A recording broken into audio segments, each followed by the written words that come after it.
اسلام آباد کے national press club کے باہر جو بلوچ خواتین اور چھوٹی چھوٹی بچیاں اپنے والد یا اپنے بھائی یا دیگر رشتہ داروں کی ریکوری کے لیے، ان کی بازیابی کے لیے بیٹھی ہوئی ہیں، احتجاج کر رہی ہیں، اور آپ کو اس سے اندازہ ہوا ہوگا کہ بلوچستان کا مسئلہ جو ہے وہ کتنا گمبھیر ہے۔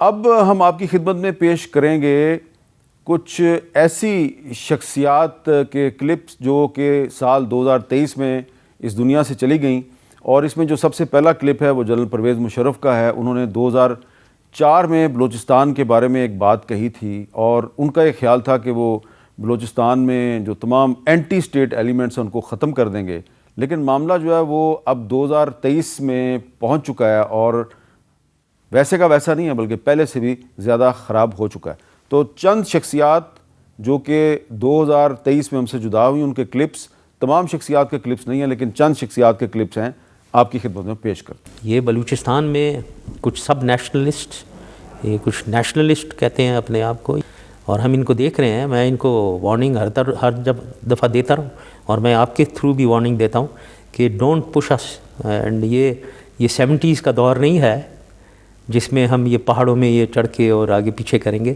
ان کو پتہ بھی نہیں ہوگا ان کو کیا ہٹ کیا ہے، تو یہ ہمیں آگے نہ کریں یہ، ورنہ ہمیں حکومت کو رٹ اپنی اسٹیبلش کرنی پڑے گی، اور ہم کرنے سے پیچھے نہیں ہٹیں گے۔ ہم ادھر رٹ اسٹیبلش کریں گے، اور یہ جتنے بھی اینٹی نیشنل ایلیمنٹس ہیں ان کو ہم ختم کر دیں گے۔ ہم انحصار کرتے ہیں، اور میرا خیال اب تک بھی انحصار کرتے آئے ہیں تحریکوں پہ۔ تحریکیں معاملے کو گرا سکتی ہیں، ایک نظام کو ہٹا سکتی ہیں، بہتری نہیں لا سکتی۔ مارشل لاء کے دروازے گڈ گورننس سے ختم ہوتے ہیں۔ مارشل لاء کا چانس ابھی ہے۔ میں کہتا ہوں یہ زلزلہ ہے جو کسی وقت بھی آ سکتا ہے۔ جو ہم اخلاقی انحطاط کا شکار ہیں، جو ہمارے اندر اخلاقی شکست و ریخت جاری ہے اس فیوڈل ٹرائبل معاشرے میں، جہاں ہمارا اپنی لیڈر پر ایمان نہیں، اور فالور کا جو پارٹی کا ممبر ہے اس کا لیڈر پر فیت نہیں ہے، وہ کوئی کمٹمنٹ نہیں ہے، پیسہ ملے تو سب کچھ غائب۔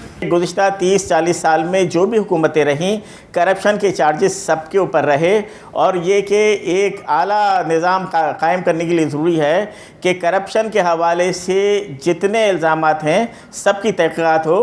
انا للہ و انا الیہ راجعون۔ میں تو یہ کہہ سکتا ہوں، میرے ایک دوست ہے، جماعتی ذمہ دار عبدالقادر نام ہے، میں نام ہی بتا سکتا ہوں، اس کے گھر پر چاپے، اور ایک ساتھی کو اٹھاتا ہے، وہ کہتا ہے ان سے کہتا ہے لکھ کر دے کہ میں اس مارچ میں شامل نہیں ہوں گا۔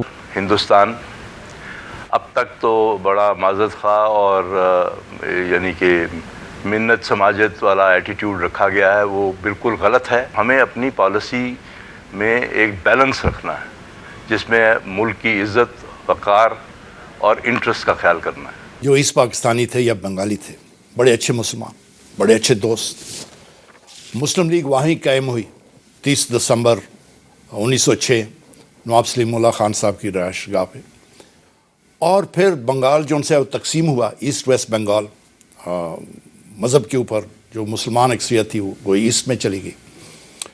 جب پاکستان بنا اس میں چند کوتاہیاں ہماری طرف سے ہوئی، ویسٹ پاکستان کی طرف سے ہوئی یا گورنمنٹس کی طرف سے ہوئی۔ ایک کہ وہ اکثریت تھی، بنگالی اکثریت میں تھے، لیکن ہم نے زبان کو کہا کہ جی صرف اردو ہوگی زبان۔ تو 2023 میں ہم سے جدا ہونے والی چند شخصیات کے کلپس ہم نے آپ کی خدمت میں پیش کیے۔ اللہ تعالیٰ ان سب کی مغفرت فرمائے، اور اب ہم دعا کرتے ہیں کہ 2024 پاکستان کے لیے بہت اچھا ہو۔